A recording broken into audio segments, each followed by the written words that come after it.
Good afternoon, Colorado. Good afternoon, people listening outside of Colorado's K4CO. And I am Josh, your president here, and sitting down here with Kev, who just got done with Kev on the radio. How'd that go? Hello again. Hello Great. again. Another great afternoon. Oh, yeah. Gotta love it. So we have a lot of great artists to choose from. Well, we're back again in the studio, and we have another wonderful guest. Earlier on, it was pet adoption, which was very awesome. Definitely check them out. That is on our social media platforms. And if you are listening in the radio station or in your car on the app, definitely keep doing so. Let people in. Nice and relaxed, listen to us. But if you can switch over to our social media platforms, K4CO Radio, Facebook, LinkedIn, YouTube, Instagram, all the fun stuff. All that stuff. Yeah. And look at our beautiful faces. So we are sitting here with Kathi Miracle. How are you today? I'm good. Thank you for having me today. Yeah, thank you for coming in. You are the owner of LearningRX in Highlands Ranch. Everybody can go to learningrx.com/Highlands Ranch, hyphen in between Highlands and Ranch. 303-955-2959. Tell us a little bit about you and a little bit about LearningRX and how you got involved. Okay. Well, I am a Colorado native. I don't meet very many Colorado natives anymore. I grew up in the Westminster area. I got a double bachelor's degree in speech pathology, audiology, and a master's in gerontology, all from the University of Northern Colorado in Greeley. So never really left Colorado. I started LearningRX in 2023. I had spent a career working in senior living, and I had worked a lot with people with dementia and seeing cognitive skills decline. And about 10 years ago was introduced to a scientific study where strengthening cognitive skills and going through nutrition and different things actually helped delay the progression of dementia without the use of medication. So I started getting really interested in cognitive exercising, brain training. And in 2022, I stumbled across LearningRX.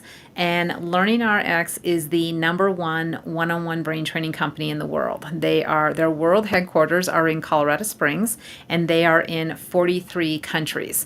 And so they are the largest one-on-one brain training. And when I started looking at their scientific research and everything they do, and that they could strengthen and maintain cognitive skills at a very young age, I thought, I've got to be a part of this. I have to be a part of helping people change their lives at earlier ages or protect cognitive skills so that they might be able to avoid a dementia diagnosis or delay the progression of dementia, or in some cases even reverse cognitive decline. So I absolutely wanted to be a part of that. That's possible to reverse it.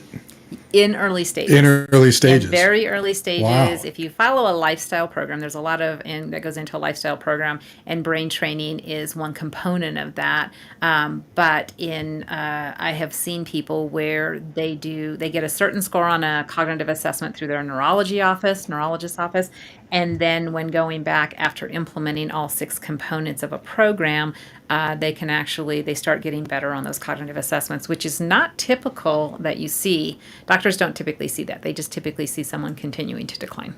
Right. No, and that makes sense. That's what I thought, basically, right away. Right. And so in school, I mean, really, you've always been interested in the brain. I've always been interested. Back at a young age, I wondered how people got Alzheimer's. Like, what happens when people get Alzheimer's? So while I was getting my master's degree in gerontology, I specialized in dementia and elder abuse. But I worked as a CNA in a nursing home on an Alzheimer's unit in Greeley. And so it was always very interesting why some people got it and some people didn't, and why some people progressed faster and why some people didn't. And so it was, I just became very intrigued with it in my early 20s, and it just became a passion for me over my career. My aunt up in Minnesota, she developed Alzheimer's, and got to that point where didn't know anybody, didn't know her family, stuff like that.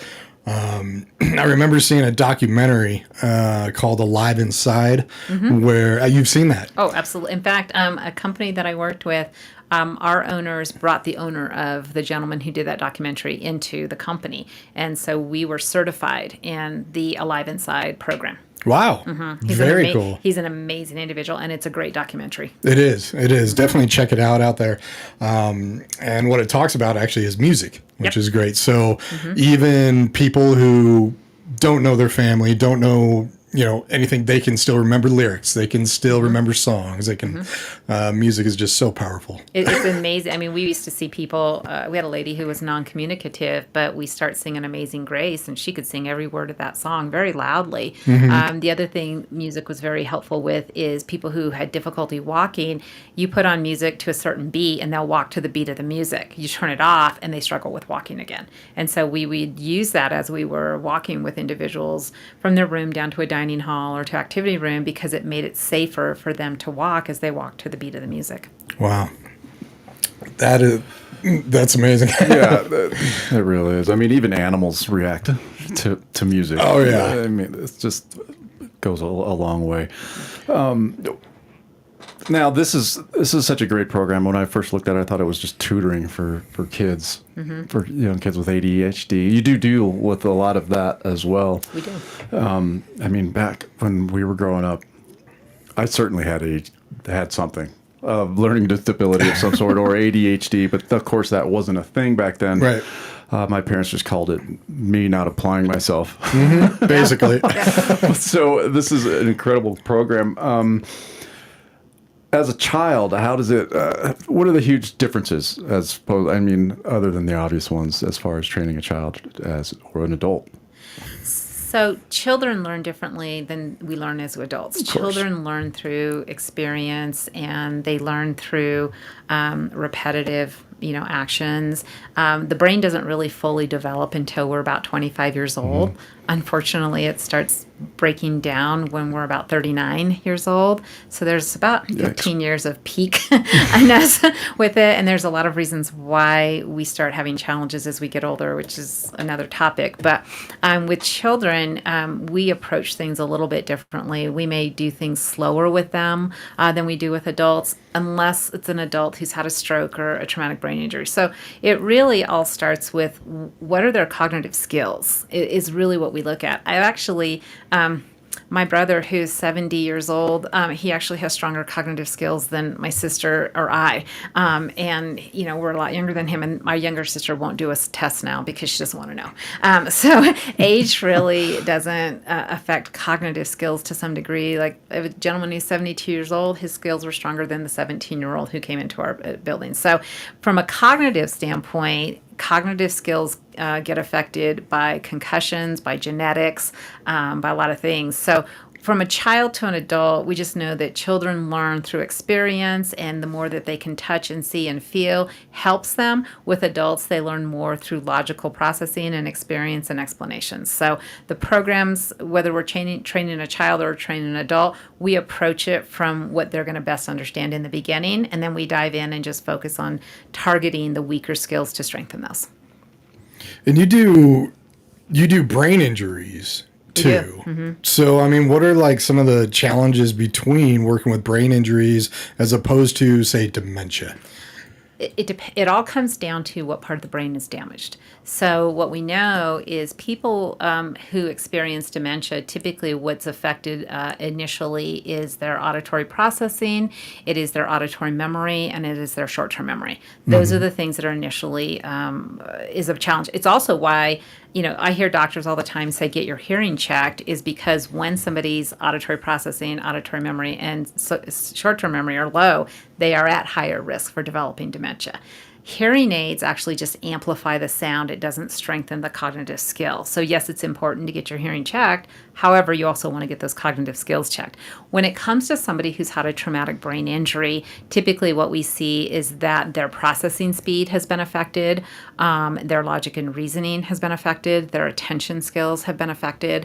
And so it all depends on what part of the brain was damaged, because somebody who's in a car accident might differ from somebody who was in a skiing accident. And so we want to look at what part of the brain was damaged, and then again, we customize our program to go in and target the lower skills to strengthen those. When you say getting your cognitive skills tested. What goes into that? What does that look like? So we do a brain skill assessment is what we do. And it takes about 30 to 40 minutes to go through, and then it takes a couple of days to get the results back. And then we sit down and go through the results. A lot of kids will come in and ask me if I'm going to stick anything to their head. And I'm like, no. And that's usually a child who's gone through neurofeedback or an adult who's gone through neurofeedback. I get asked. So I say, no, I'm not going to stick anything to your head.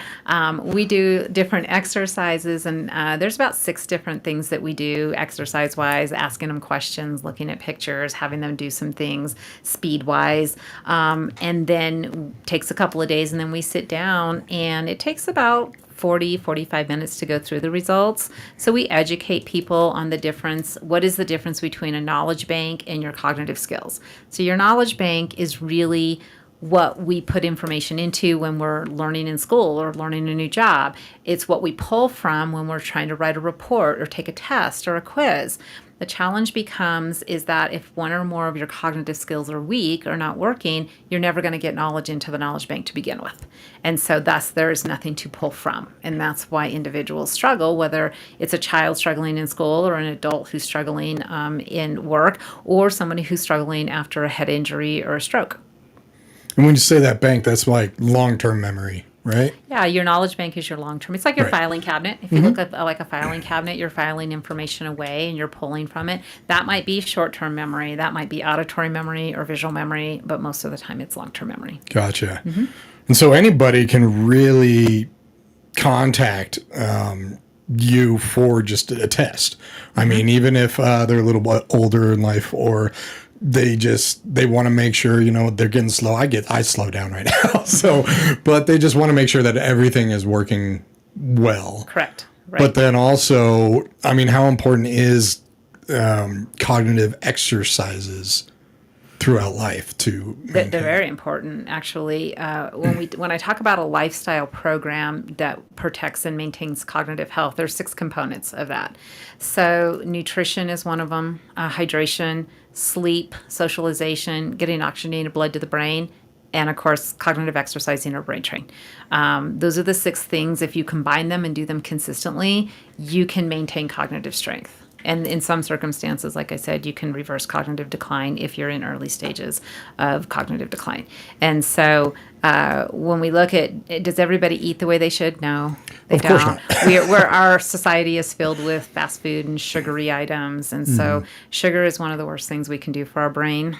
Even when you look at diet drinks, I mean, I tell somebody, drink those, leaded, not the unleaded, because sweeteners is really bad for the brain as well.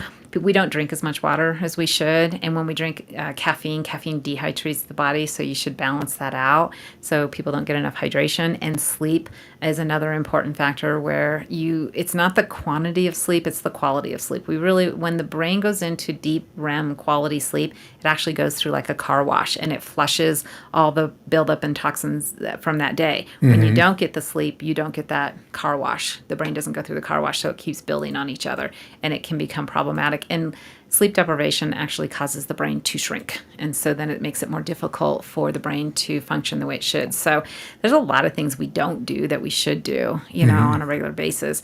When you talk about our brain skill assessment, people can do a brain skill assessment and never do a program, but it gives them a lot of really good information. Of course, we show them by doing a program how much beneficial. The goal is to always have all cognitive skills above the 50th percentile. above a 50th? Okay. Yeah. We see people who come in fact, I had a 13-year-old who came in and his auditory processing was at a 1 and his auditory memory was probably, I think, is at a 5 or 6. So anything mom and dad said or teacher said, he didn't hear, the brain didn't capture, and he didn't remember, which was pulling down his short-term memory. So how much do you think he hated school? A lot. Yeah, he went through our program and he was bouncing off the walls when he graduated. And his dad told me a month into high school, his freshman year of high school, and there were no missing assignments, which was awesome. It was a pretty cool thing to see. That is pretty cool. So this is really something that every age can benefit from. Yeah, we jokingly say any brain at any age could benefit from a LearningRX program. Personally, my youngest student has been 6 years old at LearningRX, and my oldest student has been 82. LearningRX worldwide, I believe the youngest student has been 3, and their oldest student has been 103. Whoa. So, yeah. Well, good for them. Yeah. I mean, that's pretty impressive for being 88 to involve yourself in something. Oh, yeah. Like that. Well, and I know I have an uncle who just celebrated his 90th birthday, and he is sharp. He is really, really sharp. So, I mean, he keeps his mind busy, which I Right. think is huge. Yeah, it is huge. It's and throughout my time in senior living, you could definitely see. I mean, my youngest person I ever took care of, who was had a dementia diagnosis, was 52 years old. She had early onset dementia, and at the time, I was in my 40s, and I remember thinking, "Oh my gosh, that's really young." And then when I hit 52, I just was like, this really is young. And then my oldest person who I took care of, who was still very cognitively alert, was 102. Oh, my and just sharp as a tack. Wow. How do you help identify the strengths and weaknesses of someone's brain? Through the brain skill assessment. Like I said, we have them do a few different exercises. We do a speed test in there, a couple of speed tests in there. And then I enter data into a software program, and it gives me a report. And we look at auditory memory, auditory processing, auditory memory, visual processing, visual memory, short-term memory, logic and reasoning, attention. So we look at all of those different skills, and it comes out in a report that I sit down and go through with families, whether those are parents or the adult individual. And so we help them understand when this cognitive skill is weak. These are some of the challenges you might encounter. Much like when children have a difficulty with reading is an auditory skill before it's a visual skill. So when I hear parents telling me up front, well, they're below their grade level, they don't read very well, they don't like to read, I can almost anticipate that their auditory processing and auditory memory are going to be low. And usually that's what the case is. And so when we can identify what those skills look like, then we can put together and customize a plan saying, this is how many weeks we believe, or this is how many sessions we think we can get you through, and we can get those cognitive skills up above the 50th percentile. I'm glad that you went back to that auditory thing because, like, for example, with that child who scored extremely low on it, what types of things, I'm sure you don't know what did for this particular person, but what types of things, what can cause that, first of all, and then what strategies are used to bring that up again? So one thing, and this is not, and I'm not a doctor. I always tell people, I'm not a doctor, I'm not a nurse, so this is stuff that I had learned. But because I had my degree in speech pathology and audiology, my bachelor's degree, and I have really great friends in that world still, and audiologists, at times, if someone has had ear infections or chronic ear infections, if you think about when children have those, it's also about the same time they're learning language, they're learning sounds, they're learning language. So if you put your head underneath the water and someone tried talking to you, what does that sound like? Right? You'd have difficulty understanding what the message was or being able to pick up on those details of the message. Well, it's the same for a child who's had ear infections and they can't hear during that time frame when it's important to learn language. So is that always the cause? No, that's not always the cause. I think that high fevers possibly could cause damage with cognitive skills. Clearly, concussions. We have so many kids in sports nowadays. Right. And, soccer players actually sustain more concussions than football players do. Soccer players do? Soccer players do, yeah. You wouldn't think that. No. Because when you watch football and you watch them go after each other and tackle, right, you would think that they sustain them. They may sustain more severe head concussions, but soccer players sustain quantity. They have a higher level of concussions. But of all sports, I mean, we've had our kids were in baseball and volleyball, and they got concussions from those sports because of being hit with the ball or being in the wrong place or whatever. And I always say, too, because years ago, I mean, there was a huge lawsuit in the NFL because of concussions, right? Yep, I remember that. Yep. And so the NFL made a lot of changes with the helmet. There's now rules that you cannot tackle head on or you'll get fined. And so they really tried to do a lot of things to prevent that. And I have people all the time who say, we're wearing a helmet when we're biking or we're wearing a helmet. And headgear is always important, and I always encourage it. But I also always remind people that there is a space between the brain and the skull. So it doesn't matter how much your head is being protected. If you are knocked around, the brain is still going to get jostled around, and it can get bruised. It can, even 1 mild concussion already can start affecting how the brain is communicating from the left to the right side.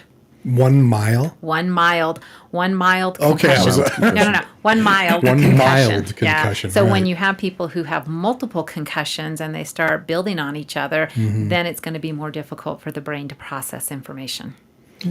Yeah, and you're right. The equipment has come a long way. Yep. That's for sure. But like you said, there's still that still space. that's not Yeah, I do Exactly. a demonstration, visually where I will put an egg in a jar, and I will say, if you just shake it once, what happens to the egg? If you shake it again, what happens?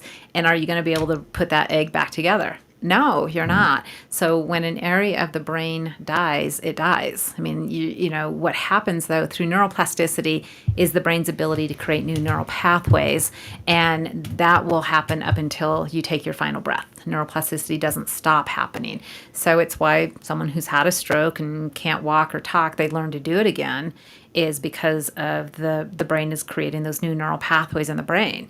And then those pathways can be strengthened. So myelin is what wraps around every neural pathway, and that's what starts breaking down in our late 30s and early 40s. That's myelin, and the thinner it is and the more damaged it is, the harder it is for the brain to send a message from point A to point B. The thicker it is, the faster the message goes. So it's kind of like if you were driving your car across a bridge and the bridge was washed out or had potholes in it, you're going to drive that car a lot more carefully across that bridge, probably at a slower pace, so your car doesn't get damaged.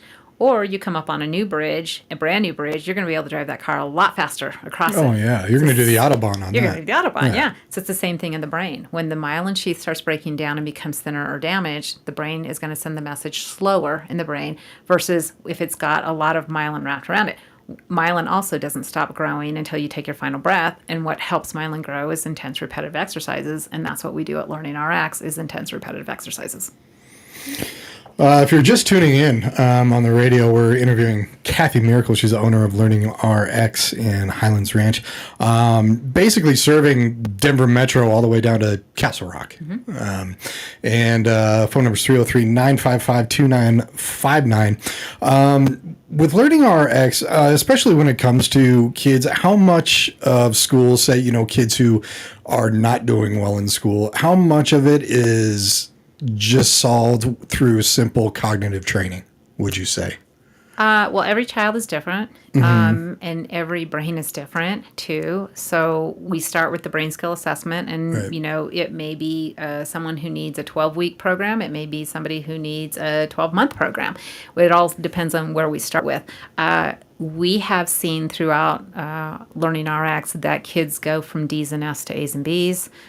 We actually, when my husband and I were doing our discovery on whether we were going to purchase LearningRX, we had the opportunity to talk to a family, and mom and dad said the little boy was about, I think, 12 years old, and the parents said, well, if you ask us how LearningRX helped, he did much better in school. He by the time he was finished with this program, he would get his homework done before we even got home. He took the initiative. He had more confidence.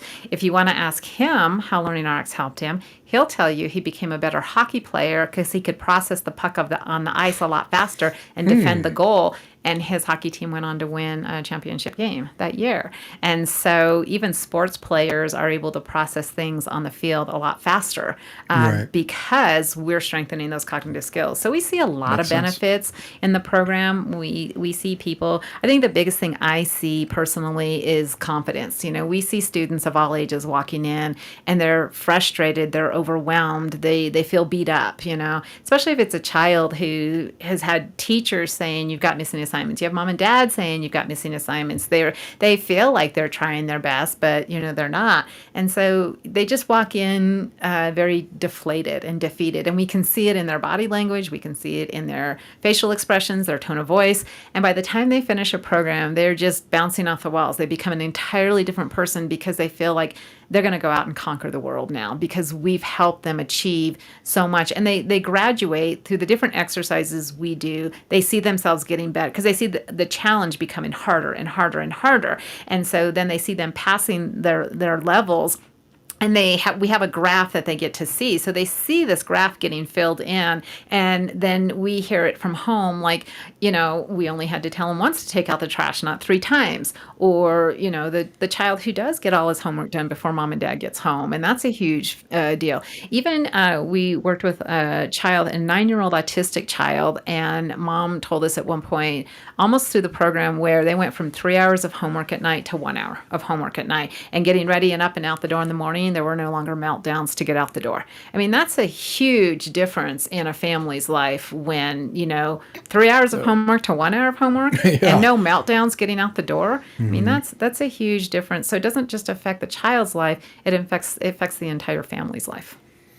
Yeah, that just opens up a whole new world. Yes, it does. For a student that's just stuck in that shell of... It does. And too, I want to say we have people who come to us who are not struggling. I mean, we had a student who wanted to pass the LSAT on the first time, the entrance into law school. And he came in and went through a program and ended up passing on the first time. That was his goal.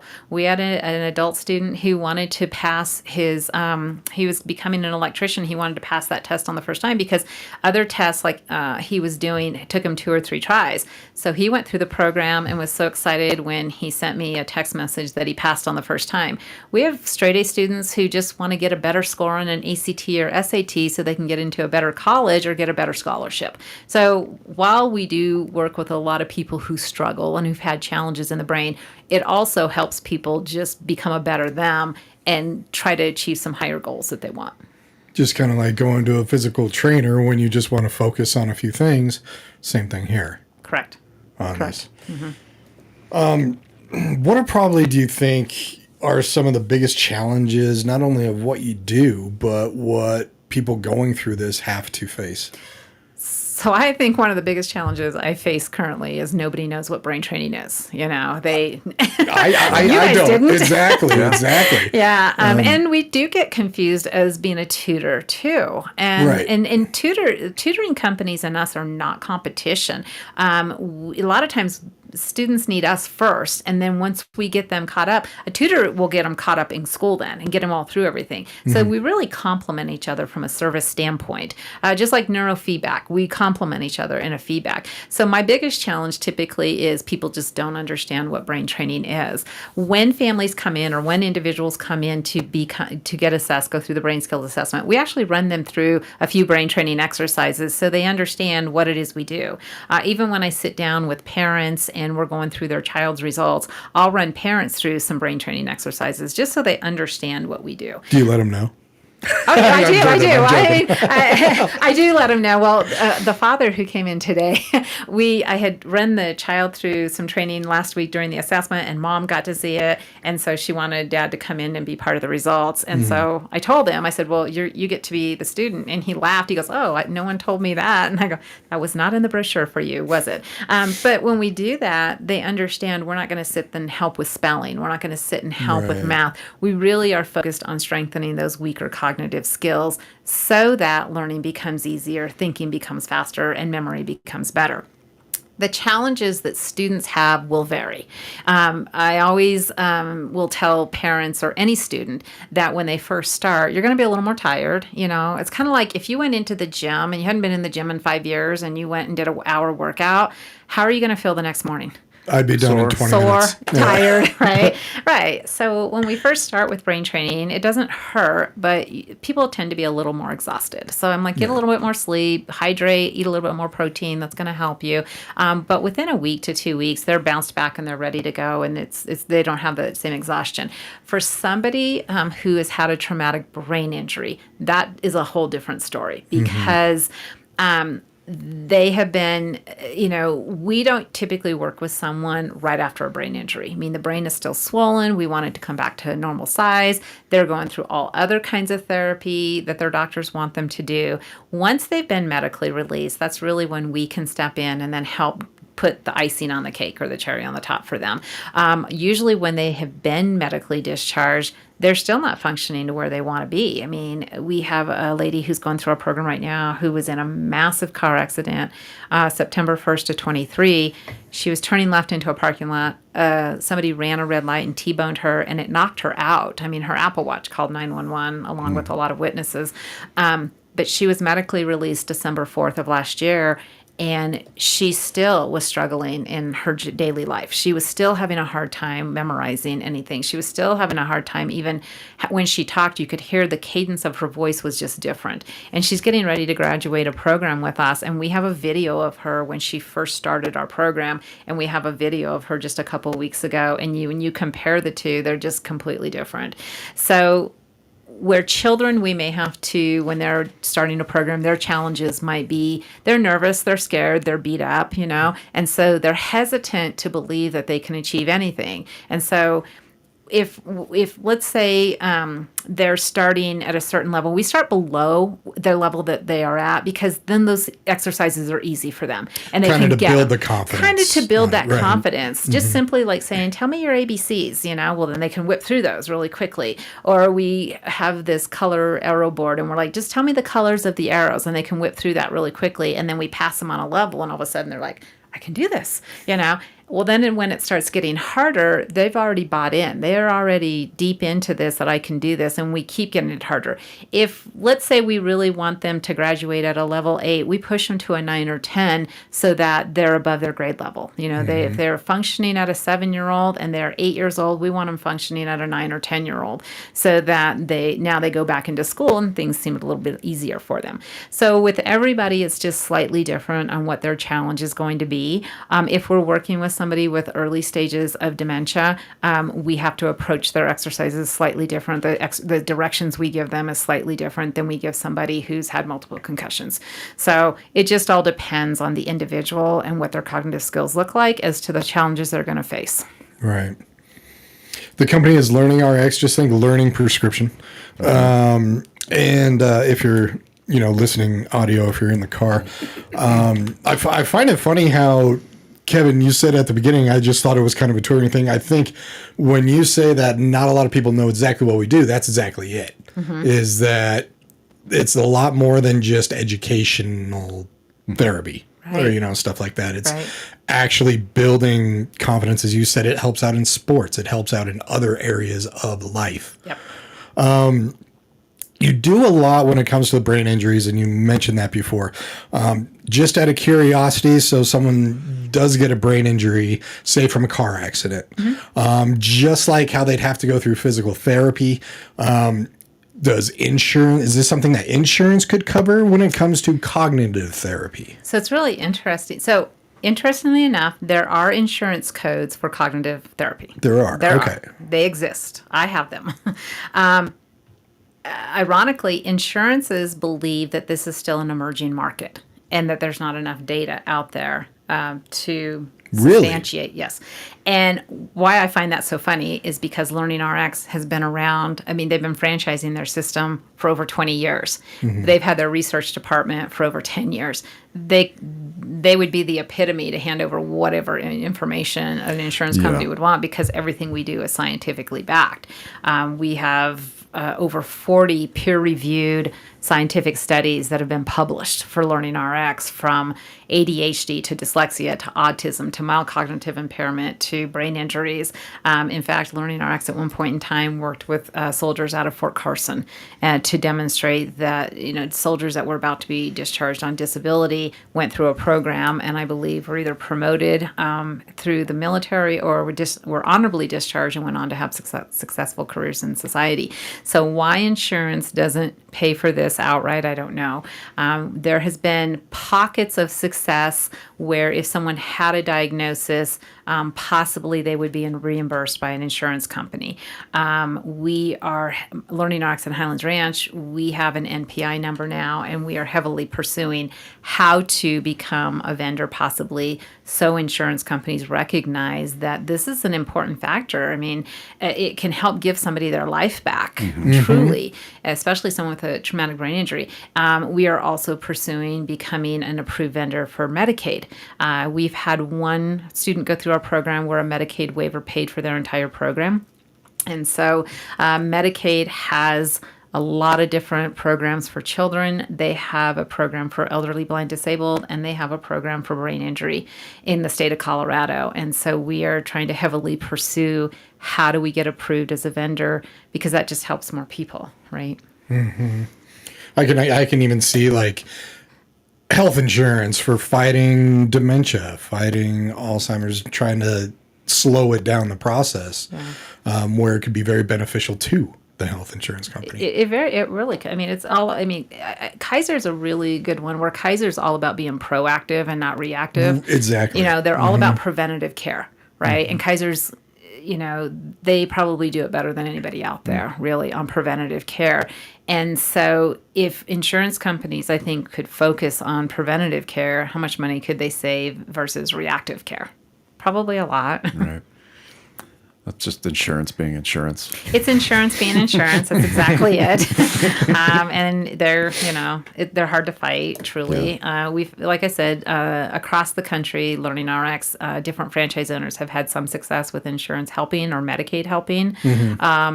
But we're still working really hard to make this more well-known. And so that I would love for insurance to pay for this for people. I would love to become a Medicaid provider so that we can help more people, because we absolutely, no doubt, understand the benefits of this program.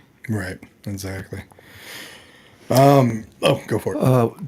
What can you tell us about the Brainy Moms? The Brainy Moms. Oh, wow. Thank you for asking about that. Brainy Moms is a podcast.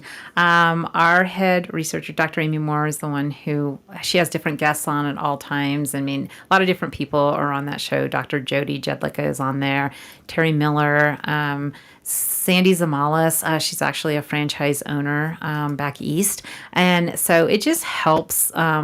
It's a great podcast for anybody, but it really is focused on moms who have kids who struggle, and direction and guidance. It's a wonderful program. It's an absolute, if anybody hasn't heard about it, I would say tune in, because they give a lot of great information on that podcast. Where can you find it? Is it on Spotify? I think it's on everything. Spotify, podcasts. I mean, it's been around quite a long time, so I think you can find it just about on anything. The Brainy Moms. Look for it. Interesting.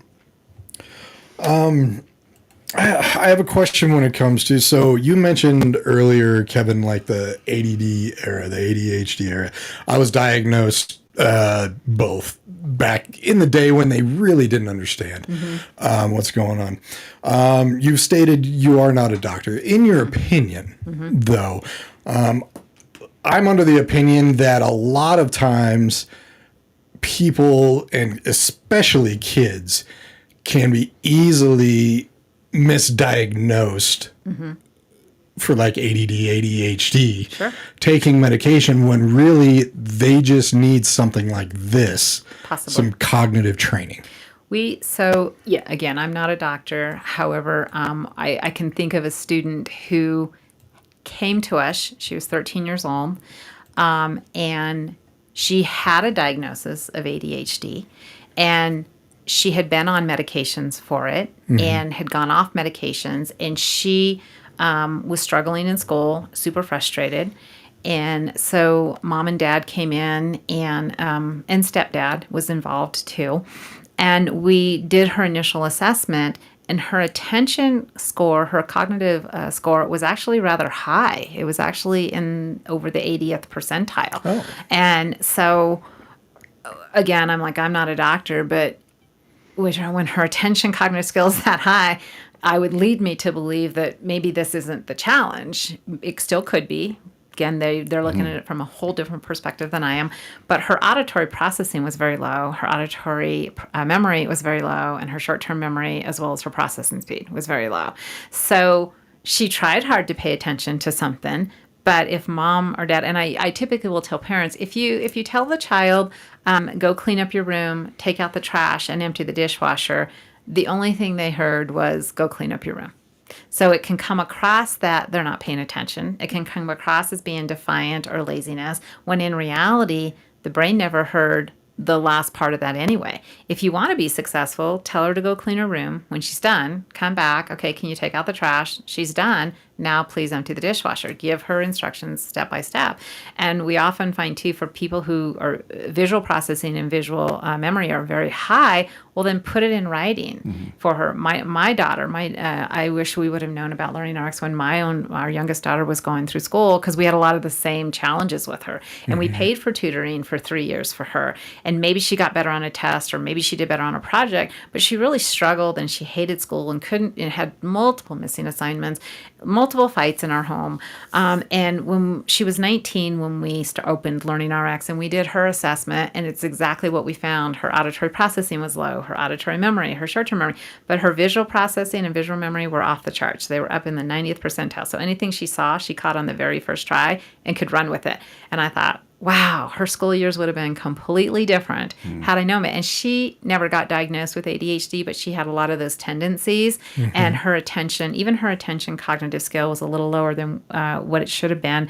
And so it was amazing the difference in her after brain training. And she became one of our brain trainers. And I always tell people, if you are a brain trainer, you're also exercising your brain. And most of the time you're doing it upside down when you're working with someone face to face, because you have the different exercises in front of them, and you have to make sure they're doing them correctly.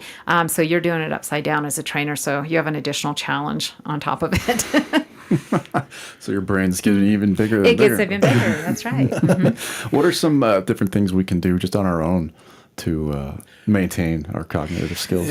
So, like I said before, it's an entire lifestyle program. Right, so that comes down to the diet, the good sleep. Nutrition, hydration, sleep, getting oxygenated blood to the brain, socialization, and then, of course, cognitive exercise and brain training. What I do get asked is people will say, well, I play Sudoku on my phone. Am I exercising my brain? And I go, well, yes and no. Okay. So if you went into a gym 5 days a week, you went in, you did your bicep curls and walked out, are you exercising your body? Right. Well, yes and no. You're exercising your biceps, you're just not exercising anything else. So when people play games on their phones or on their tablets or computers, it's not that it's a bad thing. It is exercising the brain. They're just not exercising the entire brain. Okay. The other thing, like I've heard, working with dementia as much as I have, I've heard a daughter say, well, my dad played crossword puzzles his whole life and still got dementia. I've heard that a lot too. Yeah. Crossword, yeah. Yeah. So I go, well, here's the thing is that when we are doing crossword puzzles or word finds or putting together puzzles or Sudoku or Tetris or whatever it is, we tend to gravitate to what we like and what we enjoy. So basically what we're doing is we're exercising the strongest part of our brains. That's why we enjoy it. That's why we like Right. it. So we're not doing anything to the weak parts. So the strong gets stronger, but the weak continue to get weaker. And that's why we hear, oh, my dad did crosswords all his life and got dementia. Well, because he just kept exercising the stronger part of his brain, and the weaker part just kept getting weaker. So I really encourage people to get a cognitive assessment, get a brain skills assessment, because you can play all the Sudoku you want. You can do all those things, but if all you're doing is focusing on the stronger part of the brain, that's going to be problematic. Kind of like if a physical therapist or your personal trainer, if you were going in and only focusing on the strongest part of your body and never doing anything about the weaker part of the muscles, well, those muscles will just continue to get weaker on you.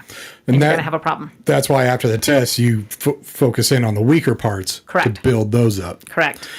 How does this cross or correlate when it comes to different learning styles? Because you have, like auditory, visual learners, what is it, kinesthetic learners, all of that. It can. A lot of times people we all as human beings, we tend to gravitate to our stronger parts of our, brain. So that's kind of choosing the stronger part. Kind of. I mean, people who, you'll hear people who say they're left brain or right brain. Right. Well, the difference in that really is it's more in the parietal lobe, which is the top part of the brain. The left side of the brain really focuses on language and math and those really academic skills, where the right side of the brain is really the creative, the music. So musicians really are stronger in the right side of their brain, probably more so than they are in the left side of their brain, where engineers are probably stronger in the left side of their brain than they are in the right side of their brain. So that's where that comes from. What I find is I see more people who are stronger in visual processing and visual memory than I do in auditory processing or auditory memory. So they rely more on their visual skills. Right. I've heard also a lot of musicians are strong math. Yeah, I think math is involved in music. Oh, yeah. So I think they go together, but I don't know why. I mean, I'm a musician. I'm not that great at math. Right. Like physics. Physics wouldn't be your thing. I mean, I can count, and I know what a 4/4 or 16ths are, but I mean, when you put a problem in front of me and I'm Put your scratching algebra my book head. in front of you. Yeah. Shouldn't do that. Yeah. Well, and I can tell people, when I do warm-up exercises with folks, or when people say, well, what could I do? And I'm like, well, how about saying, try and see how fast you can say the alphabet forward to a metronome. Be do it at every beat. They're doing it at every other beat on a metronome. Or how can you say the alphabet backwards, Or can you start and do end to end? Can you go A, Z, B, Y, C, X, D, W? I mean, can you go end to end and come in, or can you go start in the middle and go out? Or take words and, you can, like the word stop. Can you spell it forward? Sure. S-T-O-P. Can you spell it backward? Sure. P-O-T-S. Can you put the letters in alphabetical order? Right. O-P-S-T. So we actually start kids, students at 4-letter words, and we'll get them all the way to 12-letter words to spell them forward and backward and put them in alphabetical order. Those are really kind of simple things people could do every day, and they're challenging. Yeah. They're very challenging when I start saying, well, just say the alphabet backwards, say the alphabet end to end, and they go, are you kidding? And we joke, like when we go run people through things, I'll say, well, what is the last name of the first U.S. president? Well, most people can tell me that answer. Washington. Okay, we'll spell his last name backwards. That's going to take a minute. That's going to take a minute. That's exactly. going to take a minute. So we get people who can do that kind of stuff very quickly. You were talking to us before this interview started, and LearningRX opened something up where you can even help, because we have listeners. Most of our listeners are here in Colorado, especially in the Denver Tech Center, but we also have listeners outside of Colorado, and there's a way where you can even help assess and train people remotely. Yes. So LearningRX is worldwide. And so I always encourage somebody, if there's a LearningRX close to them, please go to a LearningRX close to them. Everything's better in person. Everything's better in person. And we have some amazing franchise owners across the world. I know a lot of them in Canada, in the United States. However, I do know, there is not a LearningRX in Salt Lake City. There is not a LearningRX in Miami. There is not a LearningRX in Seattle. So individuals there, they can always call the corporate office. We have a national program, and the corporate office can assign them to a center who's is a national provider. If somebody, like I currently have a student who went through our program, and her aunt lives in Montana. If I have a student who has a personal connection to somebody outside of the state of Colorado, then yes, we can step in and help and do assessments virtually, and we can train virtually. LearningRX, their virtual program rolled out 3 weeks before COVID hit. And perfect timing. Perfect timing, right yes, there. That's absolutely perfect timing. So they went and trained all of their franchises how to train virtually. And the benefit that came out of that was they were able to compare their data on, does a virtual training give as good of results as somebody who does it face-to-face? And we found that it does. So whether we're training virtually or whether we're training face-to-face, we can actually get some really pretty solid results. Wow.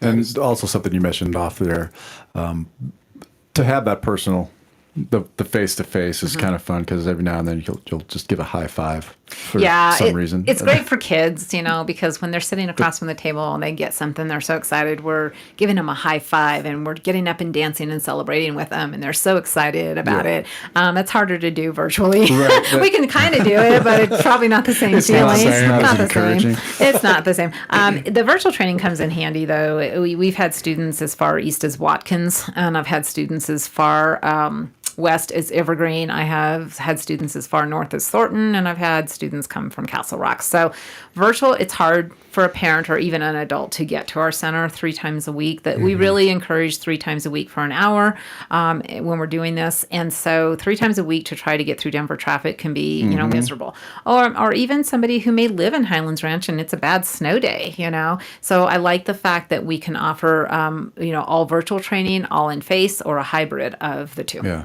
Yeah, it's a great option. I don't know about you, Kev, but I'm more like Putty on Seinfeld. High five. Yeah. High five. They need to come back. High five. Exactly. Well, Kathi, I could talk probably with you for hours on this. I went for psychology in college and everything like that. And now I do this for a living. So just got to show you out there. But I want to make sure anything main points that you want to say that we didn't cover in this interview. People who've gone through our program will absolutely say everybody should go through it. Anybody could benefit from this. And what I'll say is that if someone's too young, we can't get them to focus to train. So while we jokingly say any brain at any age, kids who are too young aren't going to be able to focus. And there are some kids who, if they have a hard time with attention, they may need to go through a different type of therapy before we can help them too. So we always want to be honest with families. Also, for people who are too far down a dementia road, we are not going to be able to step in and help them. Right. There are even things, whenever someone comes to me and says, do you think this will help? I always start with and say, I don't know. Let's start with the brain skill assessment and let's find out where the strengths and weaknesses of the brain are first. And then we can decide, what that looks like.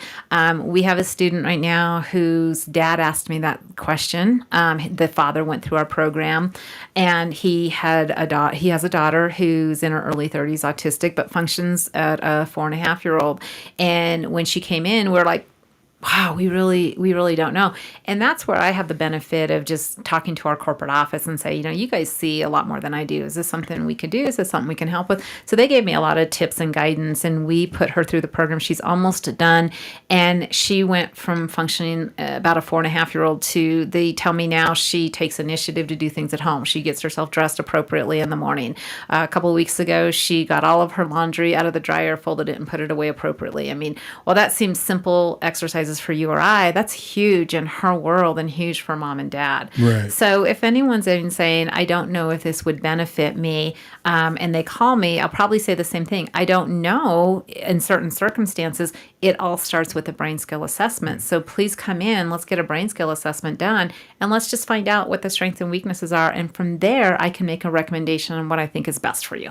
And I feel like this could be helpful for a wide range of people. Who doesn't want to think better? Who doesn't want to respond better? You mentioned age, something like if it's too young. When assessing if someone is too young, is that an age thing or is that a cognitive ability thing? It's more of an age thing because kids who are young, we have to get them to be able to sit and pay attention for a full hour, to do the exercises. With some kids, we may start off with 30 minutes and then build up to an hour. I've done that with traumatic brain injuries. We started with 30 minutes and built to an hour. I've done it with a lady who had a stroke. We started with 30 minutes and built up. So we can build up to it, but sometimes kids who are a little younger have a difficult time sitting still for a full hour. I still do, yeah. And I tell parents, it really all depends on a child too. I've had some teenagers who have difficulty sitting there for an entire hour. So we always say, let me meet them. Let's go through and let me talk to them. Let me see if they'll pay attention and follow directions, and then I'll make a recommendation for you. So we don't ever say no to anybody, but we don't always say yes to everybody. Right. There's an order to things. Absolutely. Yeah. Well, your website is very informative. There's the main one, and then there's the Highlands Ranch specific one at learningrx.com/Highlands-Ranch. You're at 9090 Ridgeline Boulevard in Highlands Ranch. Phone number is 303-955-2959. There's even some tutorials or what do you call it? Or just some of your clients on here with some videos. So there's like a young kid who has ADHD. There's also a guy who had a stroke who went through the program. So it's pretty interesting. I would go through this website if you're interested. Yeah, there's a lot of testimonials. I think the most famous one that LearningRX has is a gentleman in Texas whose family owned over 300 convenience stores. Dad was president. He was vice president. He was married with 2 young kids, and his wife didn't like him riding a motorcycle. And so he sold it. A new owner was coming to pick it up on Monday. Dad said, let's go out for one last ride on Sunday. He left without his helmet. He was hit. He was thrown a pretty good distance. He broke his pelvis in 3 places. He was in a coma for over 70 days. He went through 14 surgeries. He, between hospitals and rehabs, he was in a medical setting for about 11 and a half months. They didn't think he would survive. Everyone was shocked when he walked out. And a couple of years later, he was still functioning at a toddler, a child's age. And so he went through a very intense LearningRX program in Texas. And when he finished, he went back to his vice president job in his family company. When you see the video of this gentleman, it is mind-blowing that this is the same guy. And I mean, they have story after story after story, from kids who struggled to strokes to traumatic brain injuries. It's amazing what LearningRX offers. It is a really amazing thing. I'm very impressed. Thank you so much for coming in and sharing this with us. You're very welcome. Yeah. What I will tell people, we're running a special on the brain skill assessment because we think it's so important. So for the next couple of months, the first 10 people who call and sign up for a brain skill assessment will get it at $99. We normally charge $299 for this, and so it's quite the deal to be able to come in and get the brain skill assessment and the training and the results for a very discounted price right now. Okay, and that's right now, or that's when? It's going to run. 10. It's the first 10 throughout the rest of the show. The first 10 in October, the first 10 in November, the first 10 in December, and if this becomes a huge success, we'll run it into first quarter of 26. Well, we wish you all the best. That's how important we think this is. Yeah, and I can see that. I do too. Gosh, I don't know. I had something. I had a thought, and I just lost it. Would you like to come in and get a brain I might need to come play. I'll leave my card before I go. There you go. Something that can benefit everyone. Exactly. If you did just kind of catch the end of this, please rewatch it. It's going to be on our social media platforms for a month, of course, on YouTube forever. And just absolutely amazing. And I would love to watch that video of that gentleman, that vice president that you were. I'll get it sent to you. That would be great. I find that stuff very fascinating. Yeah, I'll send you a couple of videos. All right, excellent. Well, Kathy, thank you very much for coming in. Thank you for having me. This has been a lot of fun. Good. Yeah, definitely, no problem. Kevin, what do we got coming up on K4CO tonight? Tonight at 7 o'clock, we have All Colorado only, I should say, which is all Colorado artists. I don't have my notes in front of me. I should have this memorized anyway. And then at 9 p.m. is the Tuesday night edition of Kind of Vague Radio with Andrew and Rob. And then we rerun that at 2 a.m. as well. And then we're back at it tomorrow. Another busy day tomorrow, Josh. Right? A couple of interviews, and I won't be here, but... Very busy week. We've been very busy lately. And it's only Tuesday. Exactly. Thank you very much for tuning in, everybody.